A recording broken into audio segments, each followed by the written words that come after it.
A Democrat state senator in Arizona is getting criticized online after lecturing a former NCAA volleyball player supporting a bill to protect women's sports. Watch. You grew up one way. I grew up a different way. I would have taken on a man in a heartbeat. I played in, I was the only girl sometimes in men's sports. But to have a man on my team, I would have welcomed it, but this is just my opinion. So it just depends on the sports mentality of that individual. A whole community of women's sports in one category. How competitive do you think you really are? Yeah, that was Arizona State Senator Catherine Miranda at a hearing last week. Her words were directed at former Utah State star athlete Kaylee Ray, who competed against trans volleyball player Blair Fleming a few years ago. Here to discuss is research fellow with the Heritage Foundation and senior fellow with Americans for Fair Treatment, Corey DeAngelis, friend of the show. Thank you for joining me. What was that all about? She's trying to do whatever she can to back her trans activists that helped her get into office. It's insane how she's just trying to say to a girl that you should just be more competitive, try harder, you should welcome men competing against you. That's like saying that little 8-year-old boys playing football should welcome competition from 20-year-old men. That would obviously lead to safety concerns, which is what's happening with girls' sports. You have men competing against them. There are safety issues there. We've seen volleyball players get hurt because of boys playing in girls' sports. And look, the boys can still play sports at their schools if they want. They can just play on the boys' team. It's pretty basic, simple biological reality. Yet you have Democrats have gone so far off the deep end with this transgender insanity agenda that they're willing to put girls at risk, and it's got to stop.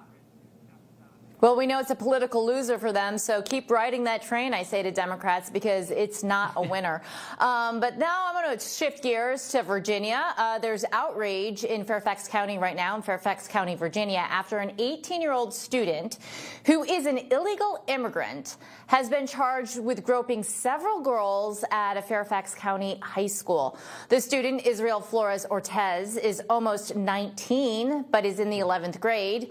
He reportedly entered the county illegal in 2024 from El Salvador, but was released by the Biden administration and now cosplays as a high school student. I think 12 of the girls that he accosted went to the school and reported it, but the school ignored the reports, brushed them under the rug. Now he has an ICE detainer out on him, and Fairfax County is refusing to release him to ICE. What do you make of this story? It just goes to show you the danger of the previous administration's Joe Biden's open border agenda hurting kids in schools. And I wrote a piece about this just today, arguing that the Supreme Court needs to overturn their half-a-century-old decision called the Plyler decision, which forces states and their taxpayers to fund the education of illegal immigrants. It is beyond baffling to me that this is still on the books today, where we spend $20,000 a kid. You do the quick math on that from a K through 12 education. That's $260,000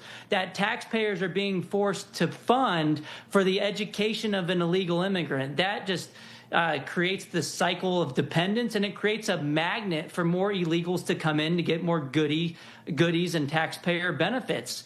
And we've got to put a stop to it. Thankfully, there's some states like Tennessee's House today is hearing a bill to try to put a stop to these things, at least start by reporting how many illegal immigrants are in their schools. And their Senate in Tennessee has a separate bill they've already passed to allow local school districts to no longer enroll and be forced to pay for illegal immigrants' education. Obviously, the teachers' unions are all on board with more illegals in the school system because that means more money for them. Yeah, it drives up their numbers. Corey DeAngelis, thank you so much for joining us. Appreciate your time. Thanks, Kelly. Great talking to you. Information. Truth. Is freedom.